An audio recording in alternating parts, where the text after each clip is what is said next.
أعوذ بالله من الشيطان الرجيم. بسم الله الرحمن الرحيم. لو أنزلنا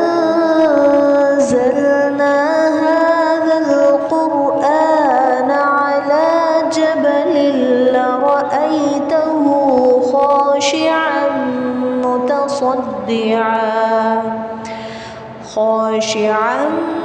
متصدعا من خشية الله.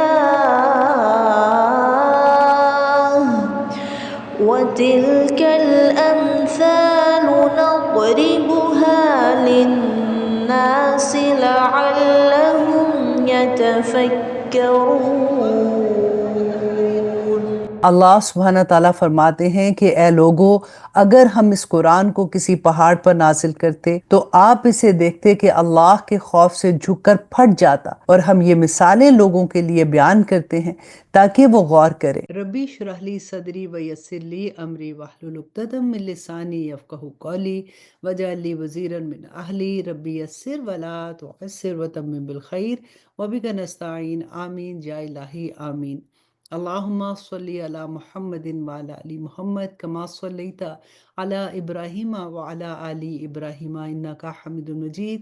اللہم بارک علی محمد وعلی آل محمد کما بارکت علی ابراہیم وعلی آل ابراہیم انکا حمید مجید۔ السلام علیکم ورحمۃ اللہ وبرکاتہ۔ آج انشاءاللہ ہم پارہ نمبر 20 کا آغاز کریں گے، سورۃ نمل کی آیہ نمبر 60۔ دیکھتے ہیں کہ اللہ سبحانہ تعالیٰ نے ہمارے لیے کیا رہنمائی رکھی ہے۔ اعوذ باللہ من الشیطان الرجیم، بسم اللہ الرحمن الرحیم۔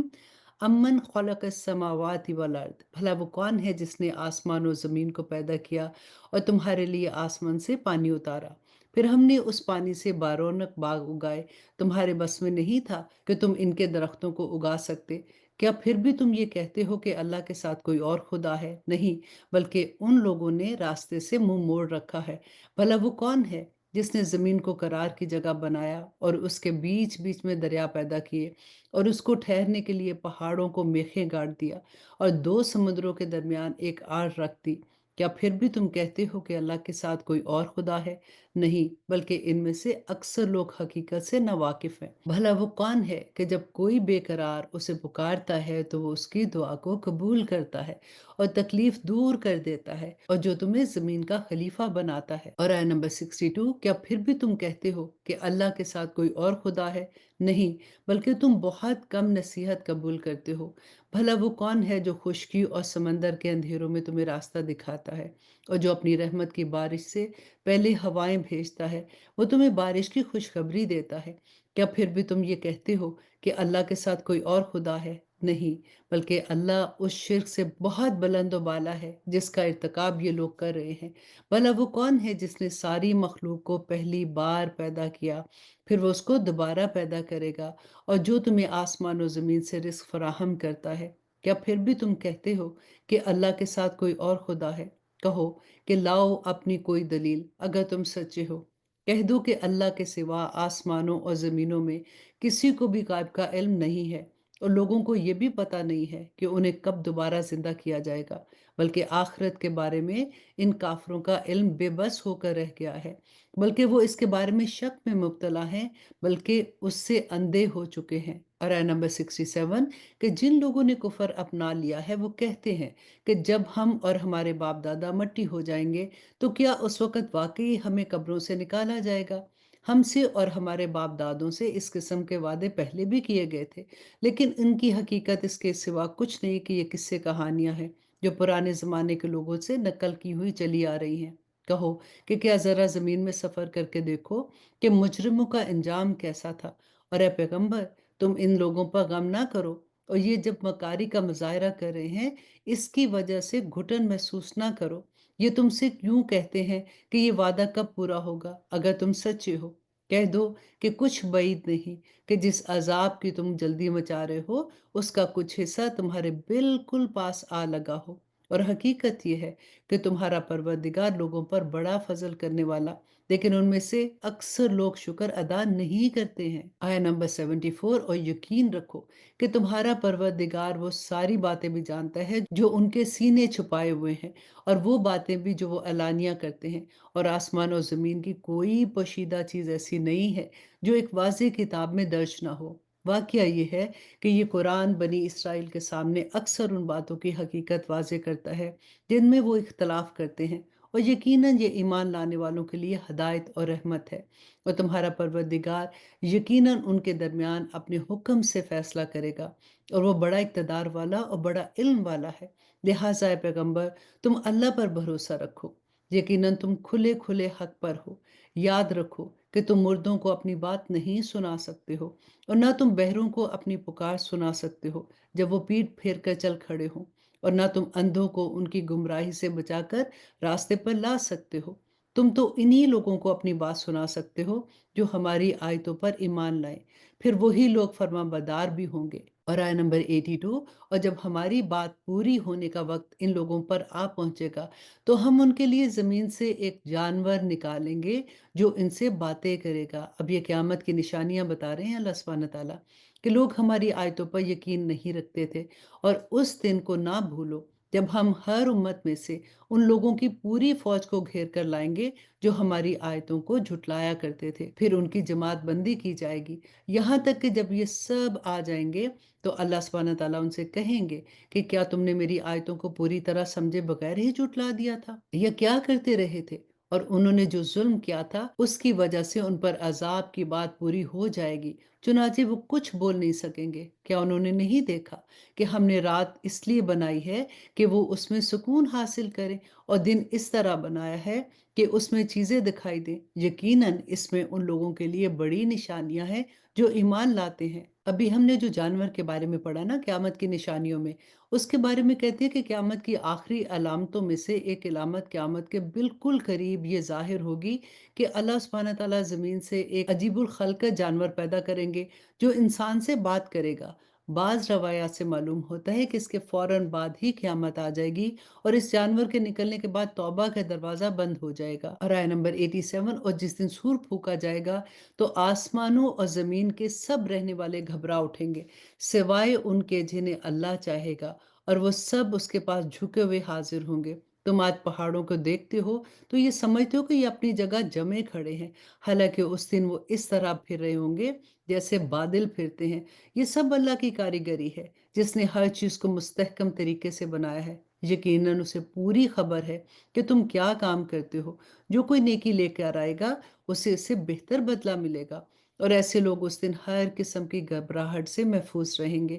اور جو کوئی برائی لے کر آئے گا تو ایسے لوگوں کو منہ کے بل آگ میں ڈال دیا جائے گا۔ تمہیں کسی اور بات کی نہیں، انہی اعمال کی سزا دی جائے گی جو تم کرتے تھے۔ اللہ اکبر۔ اللہ سبحانہ تعالیٰ فرماتے ہیں کہ اے پیغمبر ان سے کہہ دو، مجھے تو یہی حکم ملا ہے کہ میں اس شہر کے رب کی عبادت کروں جس نے اس شہر کو حرمت بخشی ہے، اور ہر چیز کا مالک وہی ہے، اور مجھے یہ حکم ملا ہے کہ میں فرما برداروں میں شامل رہوں۔ اور آیت نمبر 92، اور یہ کہ میں قرآن کی تلاوت کروں۔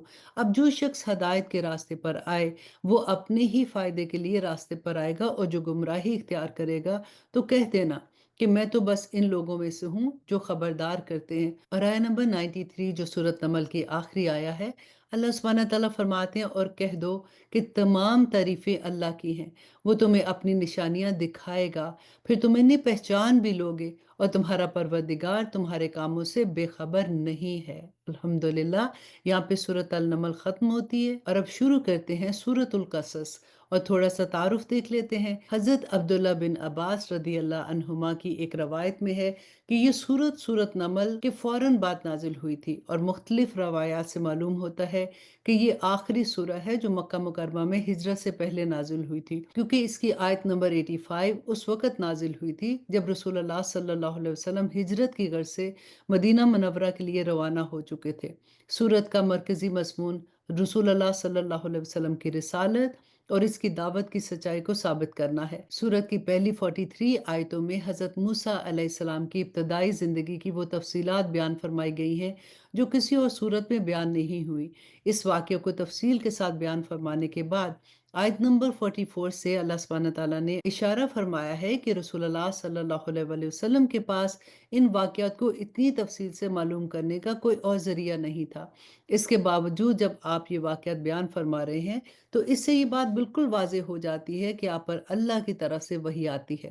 کفار مکہ کی طرف سے آپ کی نبوت اور رسالت پر جو اعتراض کیے جاتے تھے ان کا مکمل جواب بھی اس صورت میں دیا گیا ہے، اور آپ کو تسلی دی گئی ہے کہ جو لوگ ضد پر اڑے ہوئے ہیں ان کے طرز عمل کی کوئی ذمہ داری آپ پر عائد نہیں ہے۔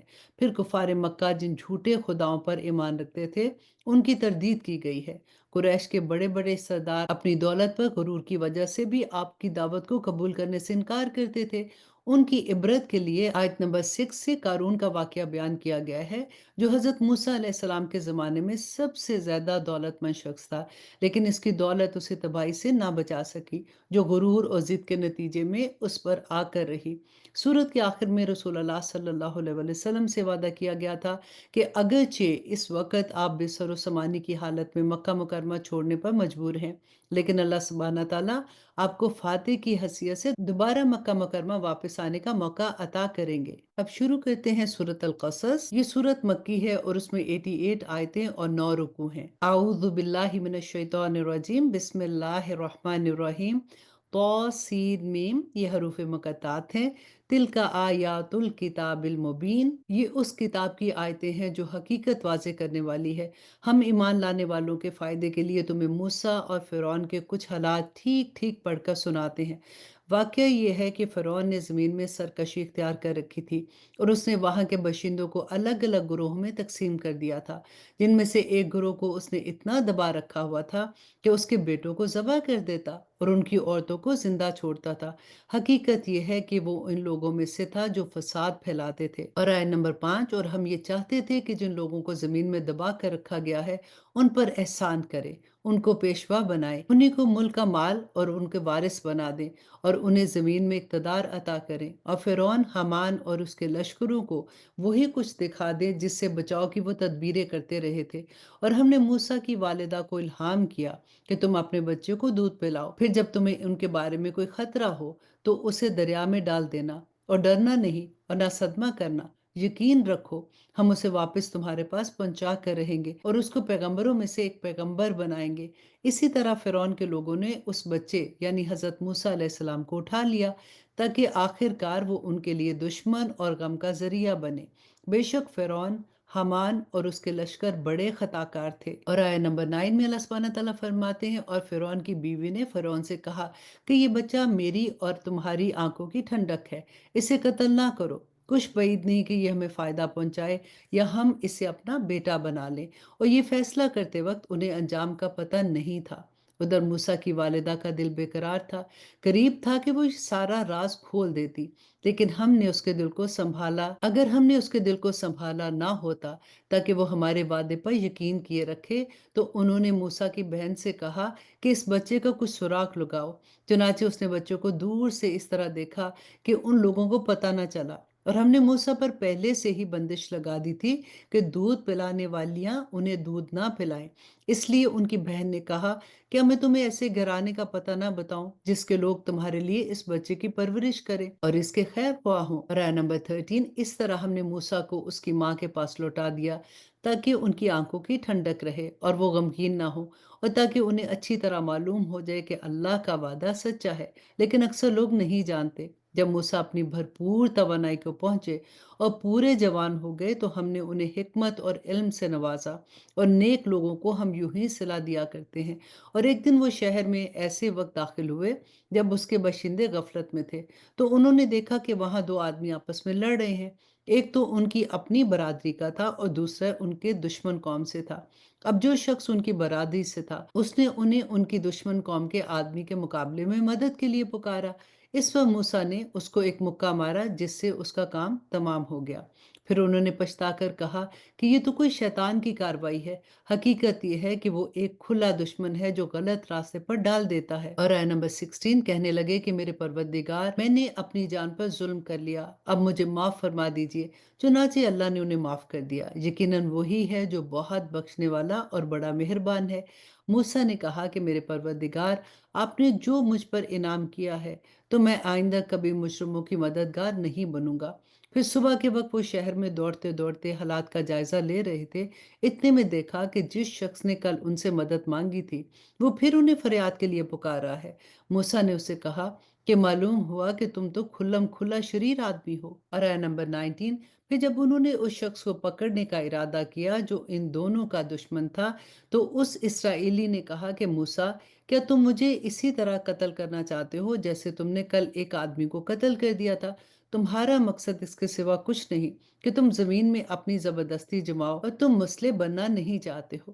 اور اس کے بعد یہ ہوا کہ شہر کے بالکل دور دراز کے علاقے سے ایک شخص دوڑتا ہوا آیا۔ اس نے کہا کہ موسیٰ، سردار لوگ تمہارے بارے میں مشورہ کر رہے ہیں کہ وہ تمہیں قتل کر ڈالے، اس لیے تم یہاں سے نکل جاؤ۔ یقین رکھو کہ میں تمہارا خیر خواہ ہوں۔ چنانچہ موسیٰ ڈرتے ڈرتے حالات کا جائزہ لیتے شہر سے نکل کھڑے ہوئے، کہنے لگے کہ اے میرے پروردگار، مجھے ظالم لوگوں سے بچا لے۔ اور جب انہوں نے مدین کی طرف رخ کیا تو کہا کہ مجھے پوری امید ہے کہ میرا پروردگار مجھے سیدھے راستے پر ڈال دے گا۔ اور آیت نمبر 23، اور جب وہ مدین کے کنویں پر پہنچے تو دیکھا کہ اس پر ایسے لوگوں کا ایک مجمع ہے جو اپنے جانوروں کو پانی پلا رہے ہیں، اور دیکھا کہ ان میں سے پہلے دو عورتیں ہیں جو اپنے جانوروں کو روکے کھڑی ہیں۔ موسیٰ نے ان سے کہا کہ تم کیا چاہتی ہو؟ ان دونوں نے کہا کہ ہم اپنے جانوروں کو اس وقت تک پانی نہیں پلا سکتے جب تک سارے چرواہے پانی پلا کر نکل نہیں جاتے، اور ہمارے والد تو بہت بوڑھے آدمی ہیں۔ اس پر موسیٰ نے ان کی خاطر ان کے جانوروں کو پانی پلا دیا، پھر مڑ کر ایک سائے کی جگہ پر چلے گئے اور دعا کرنے لگے کہ اے میرے پروردگار، جو کوئی بہتری تو میرے اوپر نازل کر دے، میں اس کا محتاج ہوں۔ تھوڑی دیر بعد ان دونوں عورتوں میں سے ایک ان کے پاس شرم و حیا کے ساتھ چلتی ہوئی آئی، کہنے لگی کہ میرے والد آپ کو بلا رہے ہیں تاکہ آپ کو اس بات کا انعام دیں کہ آپ نے ہماری خاطر جانوروں کو پانی پلایا ہے۔ چنانچہ جب وہ عورتوں کے والد کے پاس پہنچے تو ان کو ساری کہانی سنائی، تو انہوں نے کہا کہ کوئی اندیشہ نہ کرو، تم ظالم لوگوں سے بچ آئے ہو۔ آیت نمبر 26، ان دونوں عورتوں میں سے ایک نے کہا کہ ابا جان، آپ ان کو اجرت پر کوئی کام دے دیجئے۔ اب کسی سے اجرت کے لیے کام لے تو اس لیے بہترین شخص وہ ہے جو طاقتور بھی ہو اور امانت دار بھی ہو۔ ان کے باپ نے کہا کہ میں چاہتا ہوں کہ اپنی ان دونوں لڑکیوں میں سے ایک سے تمہارا نکاح کر دوں، بشرط کہ تم 8 سال تک اجرت میں میرے پاس کام کرو، پھر اگر تم 10 سال پورے کرو تو یہ تمہارا اپنا فیصلہ ہوگا، اور میرا کوئی ارادہ نہیں ہے کہ تم پر مشقت ڈالوں۔ انشاءاللہ تم مجھے ان لوگوں میں سے پاؤ گے جو بھلائی کا معاملہ کرتے ہیں۔ موسیٰ نے کہا کہ یہ بات میرے اور آپ کے درمیان طے ہو گئی، دونوں مدتوں میں سے جو بھی میں پوری کروں گا تو مجھ پر کوئی زیادتی نہ ہوگی، اور جو بات ہم کر رہے ہیں اللہ اس کا رکھوالا ہے۔ آیت نمبر 29، پھر جب موسیٰ نے وہ مدت پوری کر لی اور اپنی اہلیہ کو لے کر چلے تو انہوں نے کوہ طور کی طرف سے ایک آگ دیکھی۔ انہوں نے اپنے گھر والوں سے کہا کہ ٹھہرو، میں نے ایک آگ دیکھی ہے، شاید میں وہاں سے تمہارے پاس کوئی خبر لے آؤں یا آگ کا کوئی انگارہ اٹھا لاؤں تاکہ تم گرمائی حاصل کر سکو۔ چنانچہ جب وہ اس آگ کے پاس پہنچے تو دائیں جانب کے کنارے پر، جو کہ برکت والے علاقے میں واقع تھی، ایک درخت سے آواز آئی کہ اے موسیٰ، میں ہی اللہ ہوں، تمام جہانوں کا پروردگار، اور یہ کہ اپنی لاٹھی نیچے ڈال دو۔ پھر ہوا یہ کہ جب انہوں نے اپنی لاٹھی کو دیکھا کہ وہ اس طرح حرکت کر رہی ہے جیسے وہ سانپ ہو تو وہ پیٹ پھیر کر بھاگے اور مڑ کر بھی نہ دیکھا۔ ان سے کہا گیا کہ موسیٰ، سامنے آؤ اور ڈرو نہیں، تم بالکل محفوظ ہو۔ اور آیت نمبر 32، اپنا ہاتھ اپنے گریبان میں ڈالو، وہ بعد چمکتا ہوا نکلے گا، اور ڈر دور کرنے کے لیے اپنے بازو اپنے جسم سے لپٹا لینا۔ اب یہ دو زبردست دلیلیں ہیں جو تمہارے پروردگار کی طرح سے فرعون اور اس کے درباریوں کے پاس بھیجی جا رہی ہیں، وہ بڑے نافرمان لوگ ہیں۔ موسیٰ نے کہا کہ اے میرے پروردگار، میں نے ان کا ایک آدمی قتل کر دیا تھا، اس لیے مجھے ڈر ہے کہ وہ مجھے قتل نہ کر دے، اور میرے بھائی ہارون کی زبان مجھ سے زیادہ صاف ہے، اس لیے ان کو بھی میرے ساتھ مددگار بنا کر بھیج دیجئے کہ وہ میری تائید کرے، مجھے اندیشہ ہے کہ وہ لوگ مجھے جھٹلا دیں گے۔ اللہ سبحانہ تعالیٰ نے فرمایا کہ ہم تمہارے بھائی کے ذریعے تمہارے ہاتھ مضبوط کر دیتے ہیں، اور تم دونوں کو ایسا بدلہ عطا کریں گے کہ ان کو ہماری نشانیوں کی برکت سے تم پر دسترس حاصل نہیں ہوگی، اور تمہارے پیروکار ہی غالب رہیں گے۔ اور آیت نمبر 36، چنانچہ جب موسیٰ ان کے پاس ہماری کھلی نشانیاں لے کر پہنچے تو انہوں نے کہا کہ یہ کچھ نہیں ہے، بس بناوٹی جادو ہے، اور ہم نے یہ بات اپنے پچھلے باپ دادوں میں بھی سنی تھی۔ اور موسیٰ نے کہا کہ میرا پروردگار خوب جانتا ہے کہ کون اس کے پاس سے ہدایت ہدایت لے کر آیا ہے اور آخرکار بہتر ٹھکانہ کس کے ہاتھ آئے گا؟ یہ یقینی بات ہے کہ ظالم لوگ فلاح نہیں پاتے۔ اور فرعون نے کہا کہ اے دربار والو، میں تو اپنے سوا تمہارے کسی اور خدا سے واقف نہیں ہوں۔ حامان، تم ایسا کرو کہ میرے لیے گارے کو آگ دے کر پکاؤ اور میرے لیے ایک اونچی عمارت بناؤ تاکہ میں اس پر سے موسیٰ کے خدا کو جھانک کر دیکھ سکوں، اور میں تو پورے یقین کے ساتھ یہ سمجھتا ہوں کہ یہ شخص جھوٹا ہے۔ اور آیت نمبر 39، غرض یہ کہ اس نے اور اس کے لشکر نے زمین میں ناحق گمنڈ کیا اور یہ سمجھ بیٹھے کہ انہیں ہمارے پاس واپس نہیں لایا جائے گا، اس لیے ہم نے اس کو اور اس کے لشکروں کو پکڑ میں لے کر سمندر میں پھینک دیا۔ اب دیکھ لو کہ ظالموں کا انجام کیسا ہوا۔ ہم نے انہیں قائد بنایا تھا، لیکن وہ لوگوں کو دوزخ کی طرح بلاتے تھے، اور قیامت کے دن ان کو کسی کی مدد نہیں پہنچے گی۔ دنیا میں ہم نے لعنت ان کے پیچھے لگا دی، اور قیامت کے دن وہ ان لوگوں میں شامل ہوں گے جن کی بری حالت ہونے والی ہے۔ ہم نے پچھلی امتوں کو ہلاک کرنے کے بعد موسیٰ کو ایسی کتاب دی تھی جو لوگوں کے لیے بصیرت کی باتوں پر مشتمل اور سراپا ہدایت و رحمت تھی، تاکہ وہ نصیحت حاصل کرے۔ اور اے پیغمبر، تم اس وقت کوہ طور کے مغربی جانب موجود نہیں تھے جب ہم نے موسیٰ کو احکامات سپرد کیے، اور نہ تم ان لوگوں میں سے تھے جو اس کا مشاہدہ کر رہے تھے۔ اور آیت نمبر 45، بلکہ ان کے بعد ہم نے بہت سی نسلیں پیدا کی جن پر طویل زمانہ گزر گیا، اور تم مدین کے بسنے والوں کے درمیان بھی مقیم نہیں تھے کہ ان کو ہماری آیتیں پڑھ کر سناتے ہو، بلکہ تمہیں رسول بنانے والے ہم ہیں۔ اور نہ تم اس وقت طور کے کنارے پر موجود تھے جب ہم نے موسیٰ کو پکارا تھا، بلکہ یہ تمہارے رب کی رحمت ہے کہ تمہیں وحی کے ذریعے یہ باتیں بتائی جا رہی ہیں، تاکہ تم اس قوم کو خبردار کرو جس کے پاس تم سے پہلے کوئی خبردار کرنے والا نہیں آیا، شاید وہ نصیحت سے کام لے۔ اور اب غور سے سنیے گا، اللہ سبحانہ تعالیٰ فرماتے ہیں، اور تاکہ جب ان لوگوں پر ان کی ہاتھوں کی کرتوتوں کی وجہ سے کوئی مصیبت آئے تو وہ یہ نہ کہہ سکے کہ ہمارے پروردگار، آپ نے ہمارے پاس کوئی رسول کیوں نہیں بھیجا کہ ہم آپ کی آیتوں کی پیروی کرتے اور ایمان والوں میں بھی شامل ہو جاتے۔ اور آیت نمبر 48، پھر جب ان کے پاس ہماری طرف سے حق آ گیا تو کہنے لگے کہ اس پیغمبر کو اس جیسی چیز کیوں نہیں دی گئی جیسے موسیٰ علیہ السلام کو دی گئی تھی، حالانکہ جو چیز موسیٰ کو دی گئی تھی کیا انہوں نے پہلے ہی اس سے انکار نہیں کیا تھا؟ انہوں نے بھی کہا تھا کہ یہ دونوں جادوگر ہیں جو ایک دوسرے کی تائید کرتے ہیں، اور ہم ان میں سے ہر ایک کے منکر ہیں۔ ان سے کہو کہ اچھا، اگر تم سچے ہو تو اللہ کے پاس سے کوئی اور ایسی کتاب لے آؤ جو ان دونوں سے زیادہ ہدایت پر مشتمل ہو، میں اس کی اتباع کر لوں گا۔ پھر اگر یہ تمہاری فرمائش پوری نہ کرے تو سمجھ لو کہ یہ در حقیقت وہ لوگ ہیں جو اپنی خواہشات کے پیچھے چل رہے ہیں، اور اس سے زیادہ گمراہ کون ہوگا جو اللہ کی طرف سے آئی ہوئی ہدایت کے بغیر بس اپنی خواہش کے پیچھے چلے۔ بے شک اللہ ظالم لوگوں کو ہدایت نہیں دیتا، اور واقعہ یہ ہے کہ ہم ان کے فائدے کے لیے ایک کے بعد ایک نصیحت کی بات بھیجتے رہتے ہیں تاکہ وہ متنبع ہوں۔ اور آیت نمبر 52، جن کو ہم نے قرآن سے پہلے آسمانی کتابیں دی تھی وہ اس قرآن پر ایمان لاتے ہیں، اور جب وہ ان کو پڑھ کر سنایا جاتا ہے تو کہتے ہیں کہ ہم اس پر ایمان لائے، یقیناً یہ برحق کلام ہے جو ہمارے پروردگار کی طرف سے آیا ہے، ہم تو اس سے پہلے بھی اسے مانتے تھے۔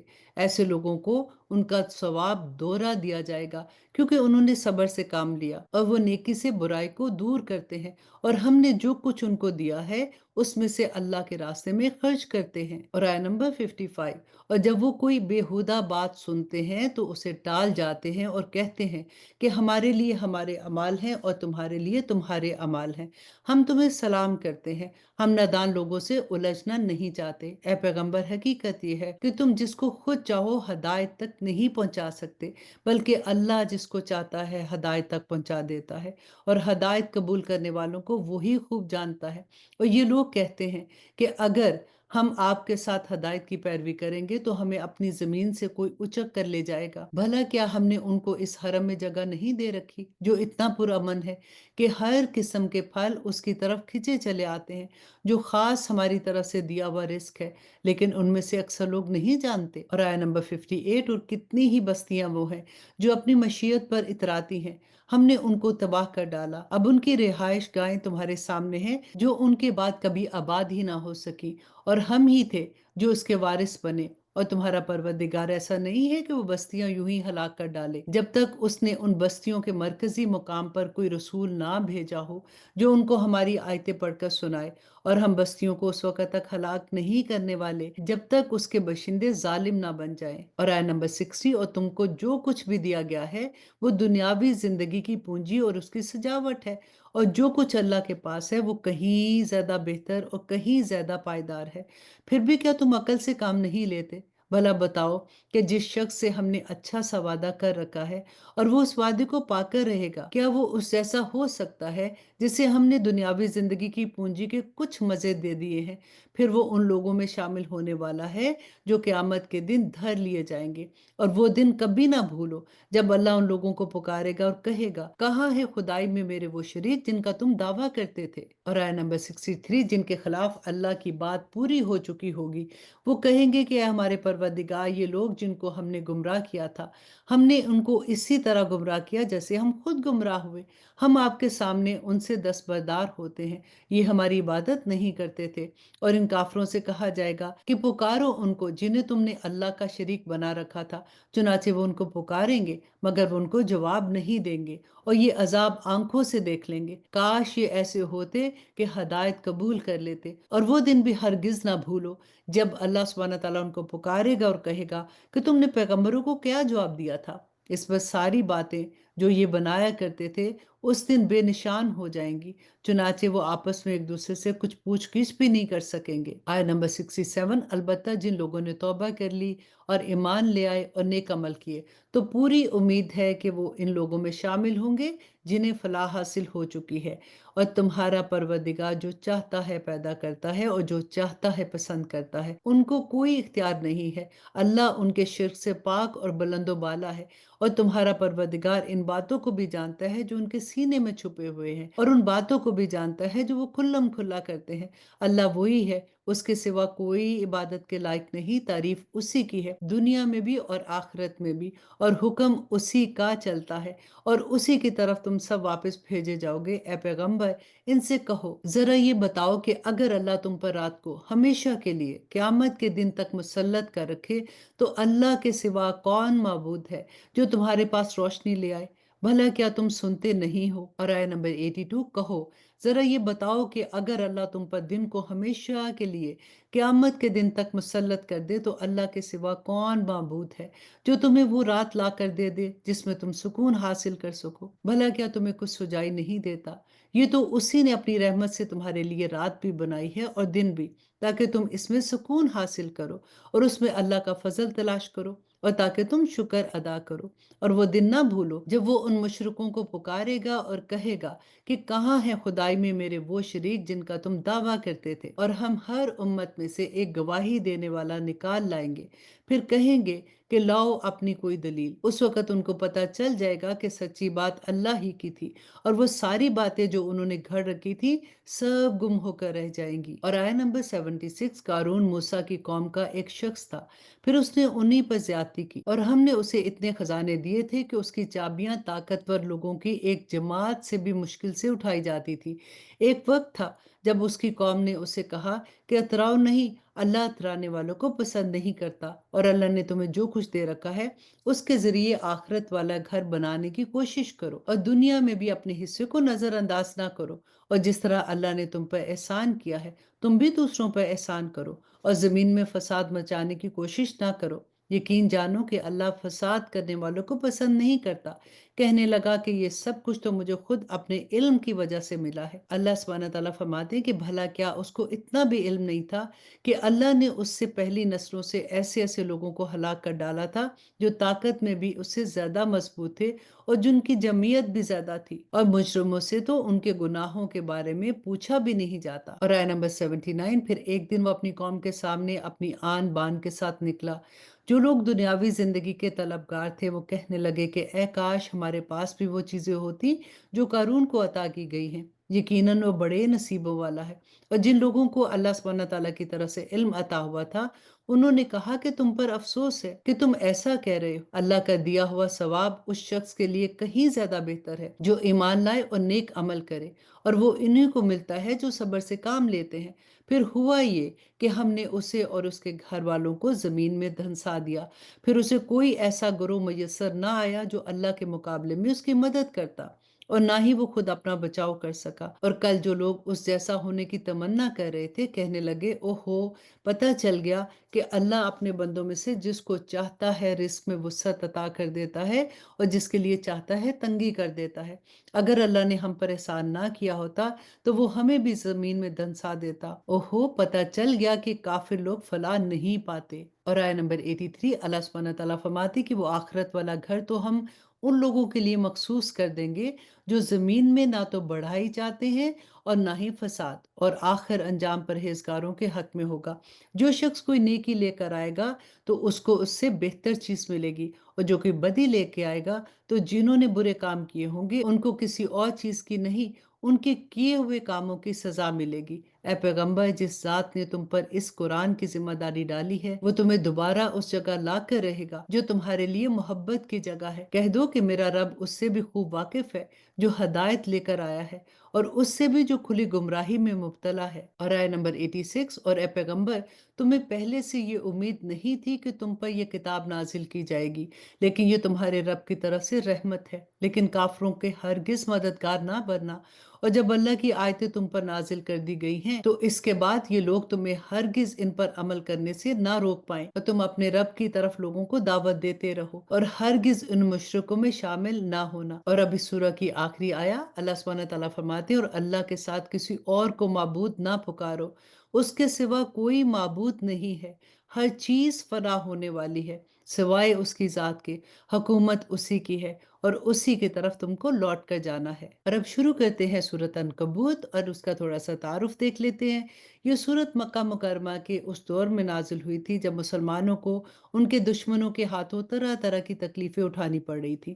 بعض مسلمان ان تکلیفوں کی شدت سے بعض اوقات پریشان ہوتے تو ان کی ہمت ٹوٹنے لگتی۔ اس صورت میں اللہ سبحانہ تعالیٰ نے ایسے مسلمانوں کو بڑی قیمتی ہدایت دی ہیں۔ اول تو سورت کے بالکل شروع میں فرمایا گیا ہے کہ اللہ سبحانہ تعالیٰ نے مومنوں کے لیے جو جنت تیار فرمائی ہے وہ اتنی سستی نہیں ہے کہ کسی تکلیف کے بغیر حاصل ہو جائے۔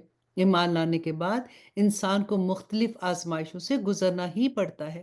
دوسرا، یہ تسلی بھی دی گئی کہ یہ تمام تکلیفیں عارضی نوعیت کی ہیں، اور آخرکار ایک وقت آنے والا ہے جب ظالموں کو ظلم کرنے کی طاقت نہیں رہے گی اور غلبہ اسلام اور مسلمانوں کو حاصل ہوگا۔ اسی پس منظر میں اللہ سبحانہ تعالیٰ نے اس صورت میں پچھلے کئی انبیاء کرام کے واقعات سنائے ہیں، جن میں سے ہر واقعہ میں یہی ہوا کہ شروع میں ایمان لانے والوں کو مشکلات کا سامنا کرنا پڑا، لیکن آخرکار اللہ سبحانہ تعالیٰ نے ظالموں کو برباد کر دیا اور مظلوم مومنوں کو فتح حاصل ہوئی۔ مکی زندگی کے اسی زمانے میں کئی واقعات ایسے پیش آئے کہ اولاد مسلمان ہو گئی اور والدین کفر پر بضد رہے اور اپنی اولاد کو واپس کفر اختیار کرنے پر مجبور کرنے لگے۔